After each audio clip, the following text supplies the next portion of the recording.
څومره چې عظمت الله عمرزی مینوال دي ټول په کمنټس کې زړونه واچوي کنجوسي باندې کوي. عظمت الله عمرزی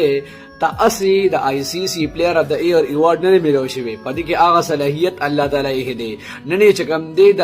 کرکټ سپر پاور انګلند تبا و باغ چې کرکټ جوړ کړی دی هغه تبا و باغ د زکه ما چې 15 وکټې په یوازې باندې واغشتي 15 وکټې په یوازې باندې واغشتي او بیټینګ هم کړی دی او بالینګ هم کړی دی. یقینو کا چې کم بیټسمن به د انګلند مضبوط کېدو هغه به د وډکو کم بیټینګ به دا یقینو کا سړک پیچ باندې یو بالر بالینګ نشو کولی علاوه د عصمت الله عمرزی نه چې د انګلند بیټسمنانو اړو سره جوړ کړی نه دي. یقینو کا چې جوز بټلر اوټ غنا بس دغه نه پس چې کم دی مونږه میچ وګاټو افغانستان میچ وګاټو عظمت الله عمرزی ته چې کوم د څومره داد ورکړي شي دا کم دی ځکه چې د الله تعالی دواړه صلاحیتونه یې خېدي د بیټینګ د بالینګ او چې په کم پیچ باندې بالرانو پروفیشنل بالرانو بالینګ نشو کولی الته دیو سره دی.